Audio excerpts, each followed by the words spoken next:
എല്ലാവർക്കും സ്വാഗതം പുതിയൊരു റെസിപ്പിയിലേക്ക്. ഇന്ന് നമ്മൾ ഉണ്ടാക്കാൻ പോണത് നല്ല പഴുത്ത മാങ്ങ കൊണ്ട് ഒരു മാമ്പഴ കാളനാണ്. മാമ്പഴ കാളൻ കുറച്ച് കട്ടി കൂടിയിട്ടുള്ള ഒരു വിഭവമാണ്. ഇതേ സാധനം തന്നെയാണ് നമ്മൾ കുറച്ച് വെള്ളം കൂടുതലായിട്ട് മാമ്പഴ പുളിശ്ശേരി എന്ന് പറഞ്ഞിട്ട് ഉണ്ടാക്കുന്നത്. പക്ഷേ ഇപ്പോൾ നമ്മൾ ഉണ്ടാക്കാൻ പോകുന്നത് മാമ്പഴ കാളനാണ്. ഇതിലേക്ക് എന്തൊക്കെ ഇൻഗ്രീഡിയൻസ് വേണമെന്ന് നമുക്ക് നോക്കാം. നല്ല പഴുത്ത മാങ്ങ തോല് കളഞ്ഞത് ഇവിടെ ഒരു 4 എണ്ണമാണ് നമ്മൾ എടുത്തിരിക്കുന്നത്.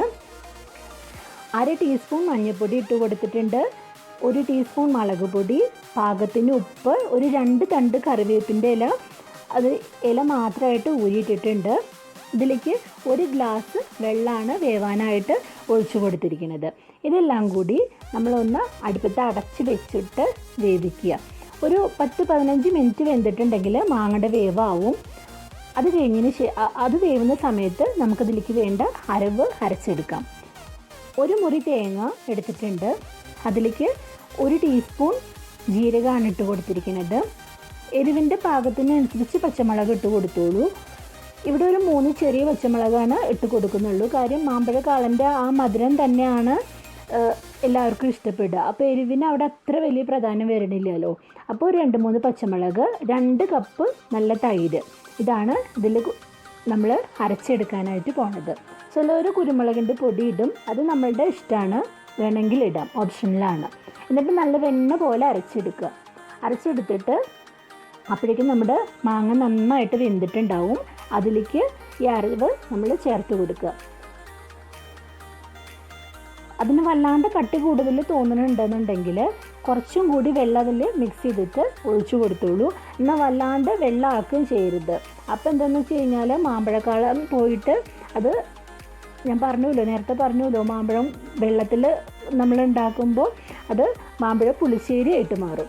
അപ്പോൾ അതിനുള്ള ഇടവരുത്തരുത്. നമ്മൾ ഉണ്ടാക്കുന്നത് കാളനാണ്, അപ്പോൾ കുറച്ച് തിക്കായിരിക്കണം ഗ്രേവി. ഇങ്ങനെ ഇതിൽ ഇട്ട് കൊടുത്തതിന് ശേഷം ഒന്ന് അടച്ച് വെച്ചോളൂ. അടച്ച് വെച്ചിട്ടുണ്ടെങ്കിൽ അത് കണ്ടു വേവൊക്കെ നന്നായിട്ട് ആയിട്ടുണ്ട്. ഇനി നമുക്ക് ഈ അരവ് ഇതിലൊന്ന് പിടിച്ച് കിട്ടുക വേണ്ടുള്ളൂ. ഒന്ന് അടച്ച് വെച്ചതിന് ശേഷം ഒരു 5 മിനിറ്റ്, അപ്പോഴേക്കും അതിൻ്റെ നല്ല സ്മെല്ല് വരാൻ തുടങ്ങും കേട്ടോ. അപ്പോൾ തന്നെ നമുക്ക് മനസ്സിലാവും അത് ഏതാണ്ട് പാകമായിട്ടുണ്ട് എന്നുള്ളത്. ഒന്ന് അടച്ച് വെച്ചിട്ട് അതിലെല്ലാം പിടിച്ചു. ഇപ്പോൾ വളരെ നന്നായിട്ട് പിടിച്ചിട്ടുണ്ട്. ഇനി കുറച്ച് ശർക്കരയും കൂടി അതിലിട്ട് കൊടുത്തോളൂ. എന്നിട്ട് നന്നായിട്ട് അതിലൊന്ന് മിക്സ് ചെയ്യിപ്പിക്കുക. ഇതാ കണ്ടോ, നന്നായിട്ട് വെന്തു, എല്ലാം അതിൽ പിടിച്ചു, എല്ലാം നന്നായിട്ട് കറക്റ്റായിട്ട് ആയിട്ടുണ്ട്.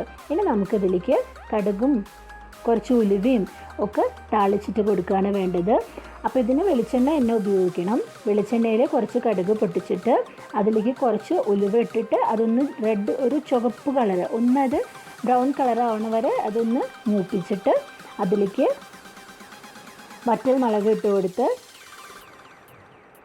കുറച്ച് കറിവേപ്പിൻ്റെ ഇലയും കൂടി ഇട്ട് കൊടുക്കുക. ഇതാണ് നമ്മൾ വറുത്തിടാനായിട്ട് ഉപയോഗിക്കുന്നത്. ചില ആൾക്കാർ ഈ ഉലുവയുടെ പൊടി ഇട്ട് കൊടുക്കാറുണ്ട് മാമ്പഴ കാളനിൽ. ഉലുവയുടെ പൊടി ഇവിടെ ഇഷ്ടമില്ലാത്തതുകൊണ്ടാണ് ഉലുവ അതിലേക്ക് വറുത്തിട്ട് കൊടുത്തത്. ചിലർ രണ്ടും ചെയ്യും, ഉലുവയുടെ പൊടി ഇട്ട് കൊടുക്കും, എന്നിട്ട് വറുത്തിടുമ്പോഴും ഇടും കേട്ടോ. അത് നമ്മളുടെ ഇഷ്ടം പോലെ ചെയ്യാം. എന്നിട്ട് നമ്മൾ കഴിക്കാൻ ഉപയോഗിക്കുന്ന സമയത്ത് ഈ വറുത്തിട്ടൊന്ന് നന്നായിട്ട് മിക്സ് ചെയ്തിട്ട് എടുത്ത് കഴിച്ചാൽ മതി. വെറുതെയും കഴിക്കാൻ പറ്റുന്ന നല്ലൊരു വിഭവമാണ് മാമ്പഴക്കാളൻ. എല്ലാവരും വീട്ടിൽ ട്രൈ ചെയ്ത് നോക്കണം, എല്ലാവർക്കും ഇഷ്ടമാവും കേട്ടോ. അപ്പോൾ ഇനി നല്ലൊരു റെസിപ്പി ആയിട്ട് വേഗം തന്നെ വരാം. അതുവരെ ടേക്ക് കെയർ, ബൈ ബൈ.